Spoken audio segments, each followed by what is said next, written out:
Welcome to another episode of One Voice Mini Stories. I'm your host, Kevin Bradford. Ellis stepped through the doorway exactly where the last part ended.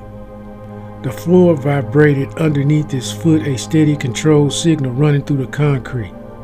The corridor ahead stretched longer than the building's blueprint ever allowed. Concrete walls on both sides untouched for decades, and a single fluorescent tube buzzing overhead like an uneven rhythm. The vibration under the floor didn't match the light.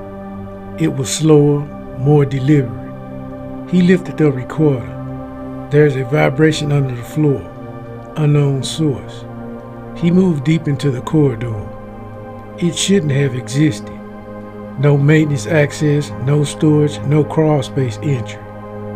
Yet it kept extending like the building grown a hallway without permission.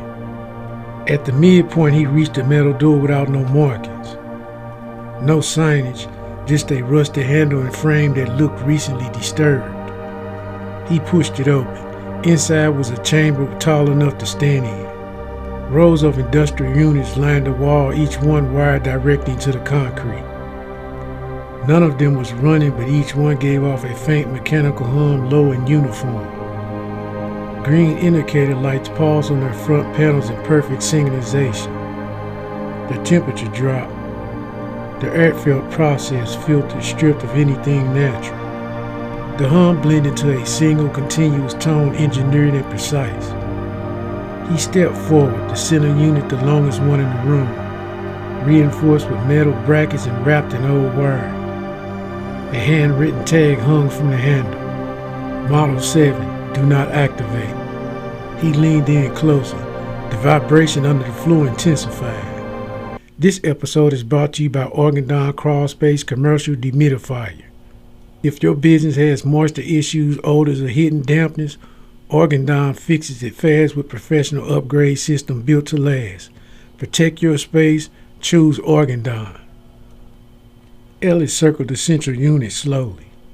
The surrounding machines brightened their green lights by a fraction, still perfectly synchronized. The vibration under the floor matched the distance between him and the machine, almost like it was tracking him. He raised the recorder. Central unit labeled Model 7. Condition unstable. All surrounding units appeared linked. Vibration strong as here. The floor shifted, not a joke. A controlled adjustment like a platform recalibrating its weight distribution. The machine didn't react. The lights didn't flicker. The hum didn't change. The central unit clicked. A single short mechanical tick too precise to be random. He leaned in. The exposed fan blades weren't moving. The machine wasn't powered in any normal way. Yet the vibration beneath the floor aligned with the click like the building was responding to it. Model 7 may be acting as a regulator or anchor. Purpose unknown. The hum stopped, instant, total. The silence felt engineered like the system entering a standby mode. The green lights froze mid-pause. From deep beyond the chamber, a blue sound emerged. Not mechanical, not electrical. A structured pattern, a sequence. Something communicating through the foundation. He stepped toward the exit. The recorder captured a faint tremor in the floor as the pattern repeated. Clear this time, like a coded signal raising through layers of concrete. The chamber is activated. Something below is responding to the shutdown. The floor shifted again, and that's where it ended. He didn't turn the recorder off. He just held it there, letting the silence settle around him, waiting to see if the floor would shift again. It didn't. The machine stayed frozen, the lights locked mid-pause like the entire room was holding still for something he hadn't caught yet. Ellis stepped backward, slowly testing the ground for each move. The vibration didn't return. Whatever responded under the concrete had gone quiet, but not in a way that felt finished. More like it was listening. He reached the doorway and paused. The air in the corridor felt different now. Still processed, still cold, but heavier, like the chamber behind him had pushed something out into the hall when it shut down. He raised the recorder again. I'm leaving the chamber. The system is inactive, but the foundation isn't stable. Something shifted beneath the structure. I don't know if it's mechanical or something else. He took a few steps down the corridor. The buzzing light overhead flickered once, then steadied.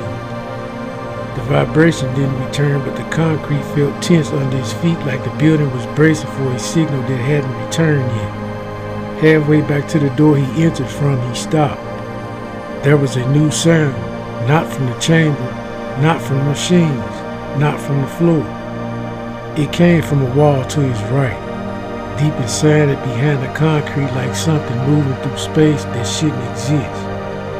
A slow, dragging shift, steady, intentionally followed the length of the corridor. Ellis pressed his hand on the wall. It was warm. He stepped back. Something inside the wall, moving parallel to the corridor. I don't know if it's connected to the chamber or if the shutdown triggered it. The sound stopped. The warmth faded. The wall went still. Ellis didn't wait for it to start again. He moved quickly toward the exit, boots hitting the concrete in sharp, controlled steps. The corridor felt long on the way out, like the building was stretching behind him, trying to keep him inside its geometry a little longer. He reached the door he came through and pushed it open.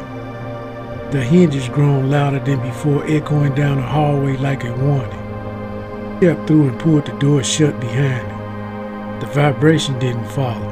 The sound in the wall didn't return. But the silence on the other side felt wrong, like the building had paused, not stopped. He lifted the recorder one last time. I'm ending the entry. Whatever under this place isn't dormant. It's waiting.